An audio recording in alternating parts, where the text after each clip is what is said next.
Hello, you gorgeous lot. It's Gran here with another episode of Vintage Story from the Rusty Gears server.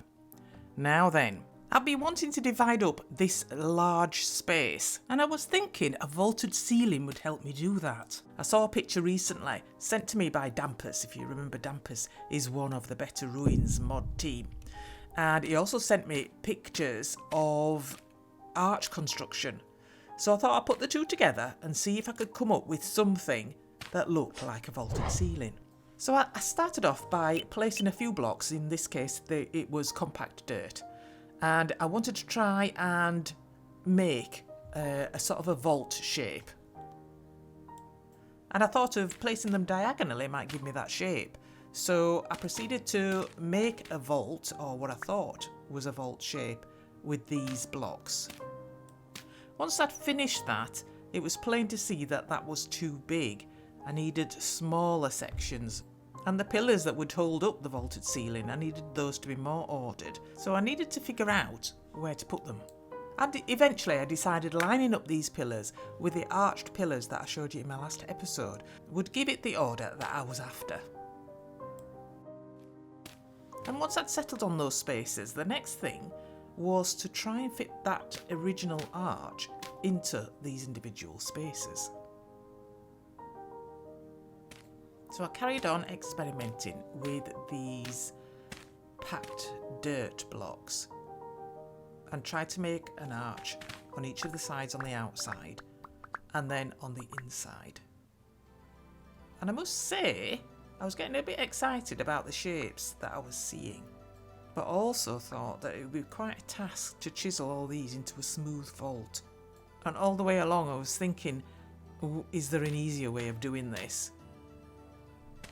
But I could see a vault in those square blocks, and it came to me if I worked on the ribs of the vault and brought them into the middle from these 4 pillars, that then I could fill it in and chisel a smooth arch. So I thought I'd try that. And I was even more confident when I'd replicated it throughout all the pillars that I'd put, and the whole space was filled with potential arches. I was quite pleased with that. It sort of gave me a sense of the shapes that I was going to produce, but it was all so quite daunting. I could see 1 or 2 dilemmas occurring, like these arches here didn't line up because of this larger panel I've put in the middle. So questions came in then, do I change that back and have this consistent all the way along?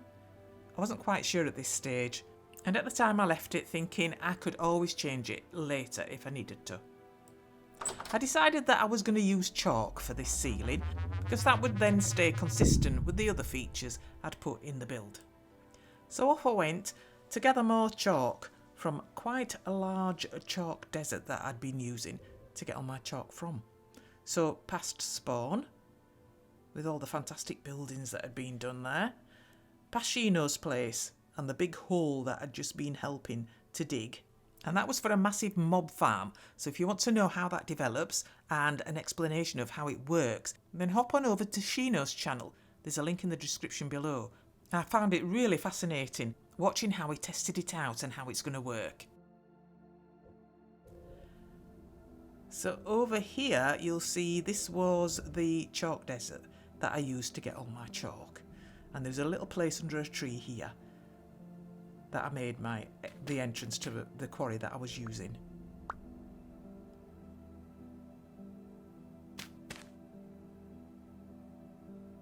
And I think somebody else was using this as well because I didn't put all these stones down here.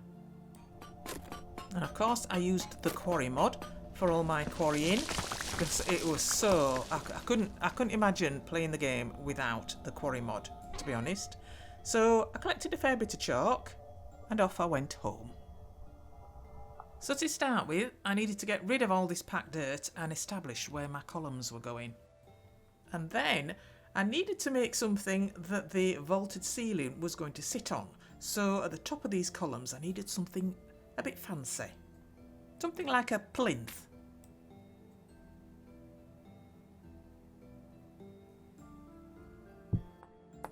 And after a bit of chiselling I came up with something I quite liked.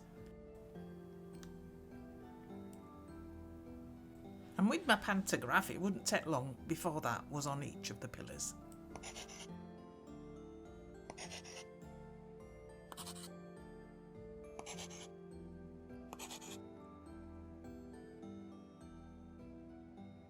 So I thought if I worked on the ribs first to define each of the arches, that would lead on to the next section I would need to do. I wasn't quite sure about this at all, but I had to start somewhere. So I divided up the next block into 9 sections, and I'd need to chisel one into each rib, and each rib would define the arch within each section of the vault.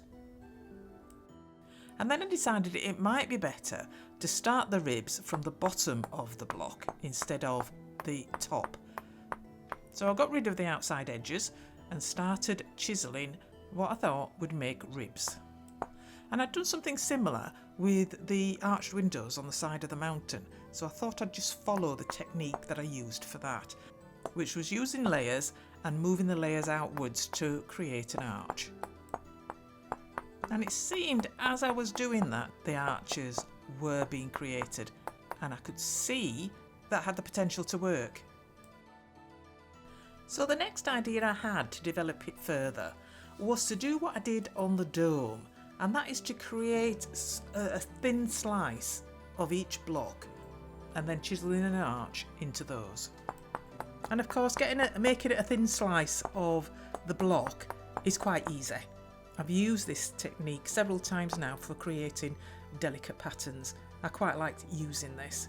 And for very fine patterns, I only have a strip of 1 voxel, so that when you chisel out a voxel, you can see right through it. So it's almost like drawing on paper. And of course you can always add more voxels if you want to accentuate a feature, or if you want to give an area more depth. So using the chisel to design it, using the pantograph to transfer it, and then using the chisel to rotate it into the right orientation should make up a completed vault. And then it would be replicating that whole vault throughout the room. And I thought once I'd got my curves right, I should progress quite quickly through this part of the build. So I thought once I'd got those slices in place, I just needed to focus on the curve, which would determine the overall look of the whole ceiling once it was done. And because I was working on the diagonal with all these, I would need to do it by eye. So I left a certain amount of depth on the actual ceiling itself, so that if I wanted to chisel in some designs or some patterns, that I would have scope to do that. And so I just started chiseling an arch from the centre down towards the pillar. And once I'd worked out my arch, then I went in with a chisel and started chiseling away.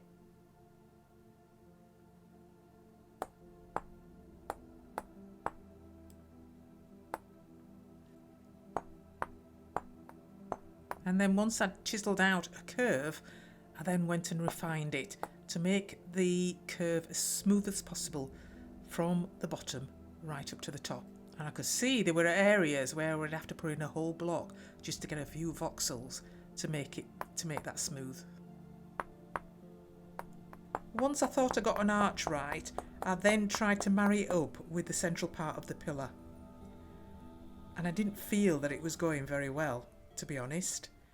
And it was at this stage I sort of started getting alarm bells, because this wasn't going as easy as I thought it would. I mean, I didn't think it would be easy to do, but I did think that I would get into the flow of it, and that as I was going through it, it would feel like it was becoming easier, because I felt that I was, in the build, and I'd know what I was doing, but I really didn't know what I was doing here. I was guessing all the way along. I just felt like I didn't have all the information I needed to do this properly. But I persisted with it. I thought it might become easier once I'd got a few more of the ribs on. But although I was chiselling the ribs in, I would then have to fill in between the ribs. So I was getting quite confused at this point about what I should be chiselling out and what I should be leaving in. I was making quite a lot of mistakes with the pantograph as well. Thank goodness for the undo facility on the pantograph. I was using it a lot.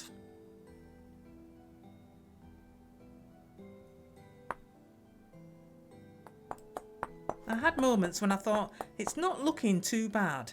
I think I'm going to be able to do this. And then other moments when I just was totally lost and thought, well, I'm not quite sure where I'm going to go from here.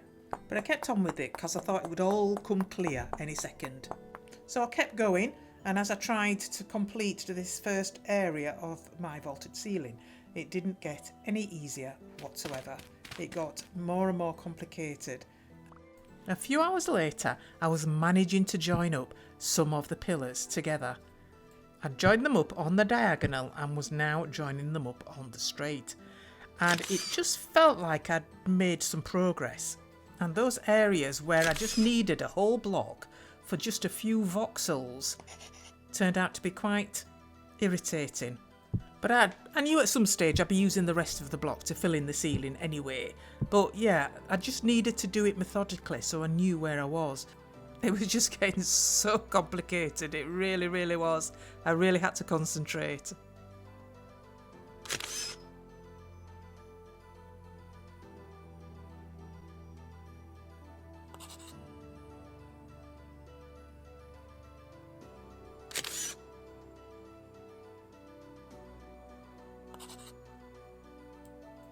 As I pushed on, the bits that I were using the pantograph to copy became more and more familiar, so it came a little bit easier at this point.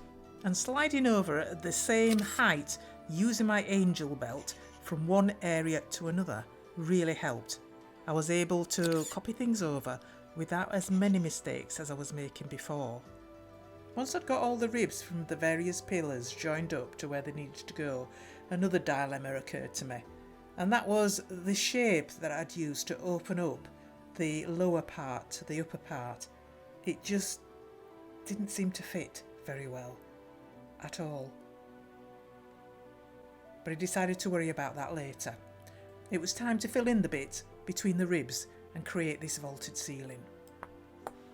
I was thinking this bit is going to get a bit quicker once I've done the edges, because I'd be able to use the pantograph again and transfer it to the other sections. I felt a bit better as the ceiling was beginning to get filled in, but I did anticipate a lot of filling in between the ribs that I created before to be able to create that curved ceiling. And as I got on with the filling in, I just kept thinking that there must have been a better way to do this. There must have been. But still, I kept going. And it seemed to be working. I was joining up the ribs, but it wasn't as curved as I hoped it would be. But I hoped that I would be able to adjust it and make it more curvy where I needed it to be. And I couldn't think of any other way of doing it, and I'd done so much already, so I just carried on with it.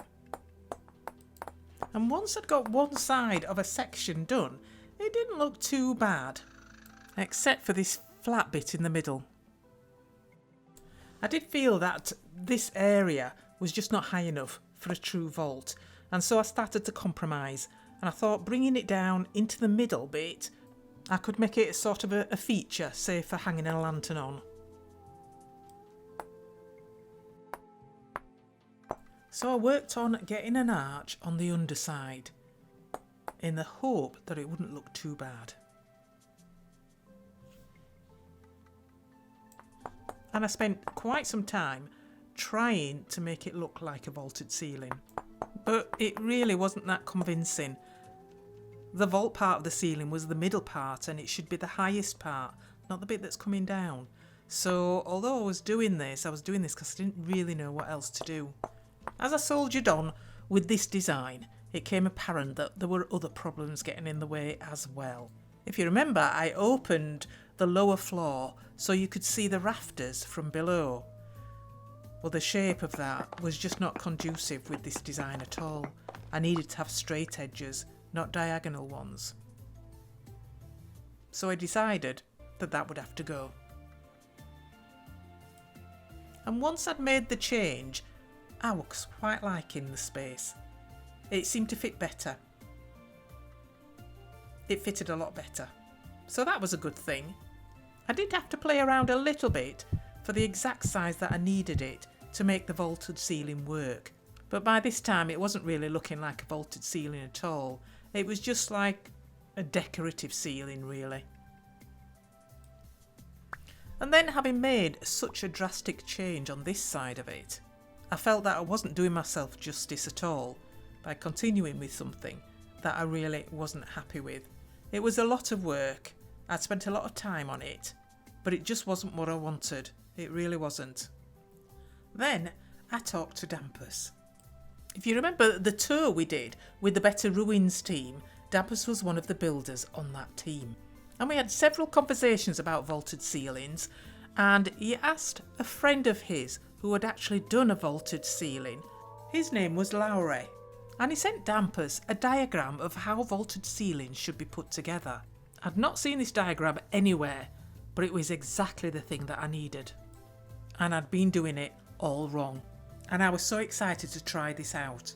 You could choose different shapes for your arches, and I chose a Gothic arch.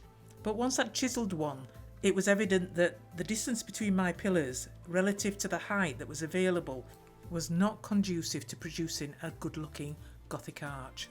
The only other option was a round arch, so that's what I went with. But I needed to go a bit further than this to completely close the book on the work that I'd already done.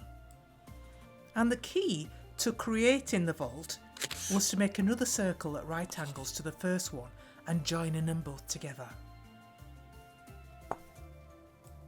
So out came my pantograph to make the second circle, and my chisel to make it the right orientation. And as I was doing it, it was all making sense. It really was.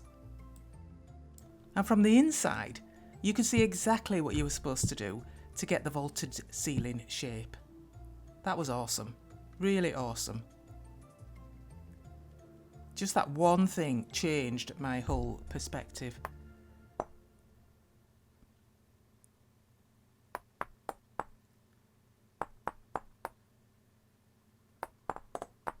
And once I'd chiselled through one side, I just had to turn round at right angles and chisel through the other, and it would all fall into place.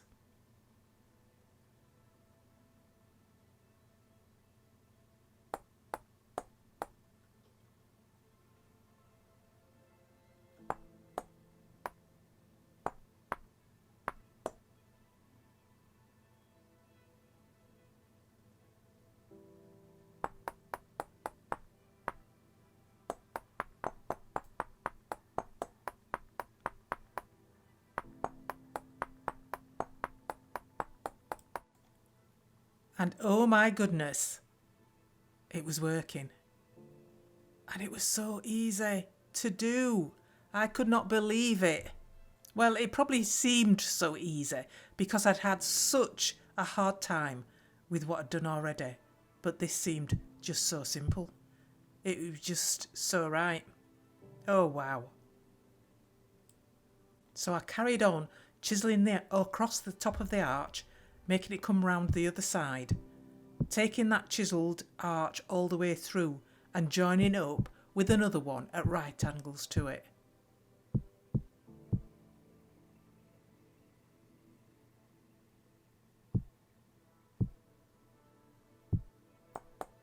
And in hardly any time at all, I'd got the other half of that arch done.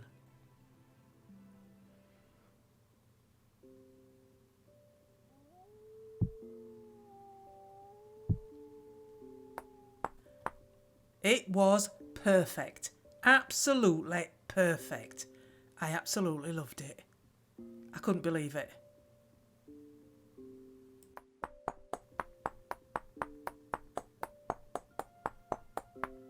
And soon enough, there was the first part of my vaulted ceiling. Oh wow, that looked amazing. It really did. It wasn't decorated. There was still decorating to do. But that was the structure that I was after. Oh my. That was awesome. And the only regret I had retrieving my blocks from the work that I'd done so far was that I'd gone on so long without seeking a solution. I knew it wasn't right. I just knew it. So using my trusty pantograph, I transferred the new arch over the entire ceiling. I didn't quite know at this stage what to do with these side panels, the ones with the decorations on the other side. I didn't want to disrupt those, so I left them as they were and just neatened them off, and a lot would depend on the decoration that I used, and I hadn't got there yet. So now the structure was in place and it was a blank canvas, and all I needed to do now was to decorate it. And colour would be key. So I had a lot of colours to choose from, but it was a bit of a dilemma, as colours always are to me. And I was torn between going for something really contrasting, like blue, or the darkness of the slate. I had to consider as well how much of it I would need. Most of these were the hardened clay colours that Shino dyed for me. And I would need an awful lot, I think, because I was thinking that my decoration would cover most of this area and I would need a lot of blocks of colour. When I got out the slate, I felt that it was too contrasting and not at all linked to any of the colours that I had. I did consider the orange, the bauxite that I'd used at the bottom of the spiral staircase, but then I thought, I'd already used it down there, I didn't want it again up here. Then I remembered two comments that were made after I'd finished decorating the fountain. One was from Tamina Duncanson, and she made a reference to Wedgwood. I love Wedgwood. And Parallel Penguins mentioned andesite. And andesite was the only other blue that I could use. And the more I thought about it, the more I thought that that would be the block that I would use. And there was a place very near that had all the andesite that I would need. So I made that decision, and as I visualised it from the outside to the inside, yeah, I think I'd made the right decision. It was going to be andesite.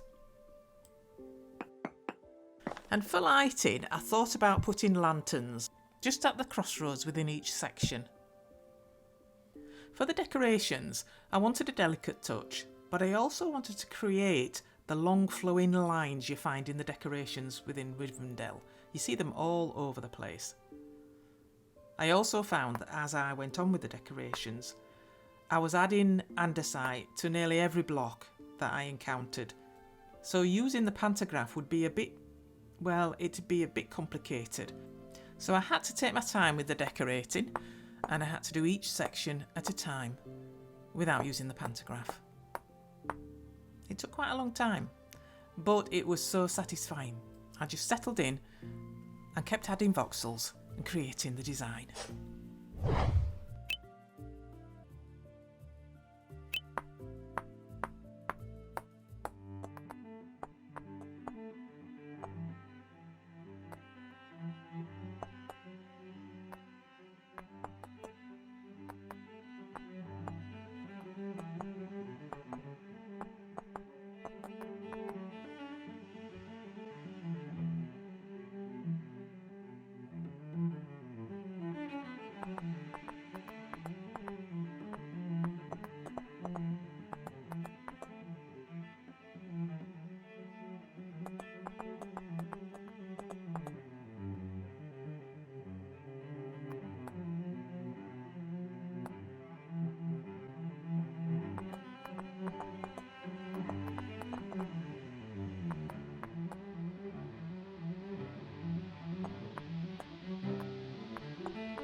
And now this area is totally transformed. and I absolutely love it.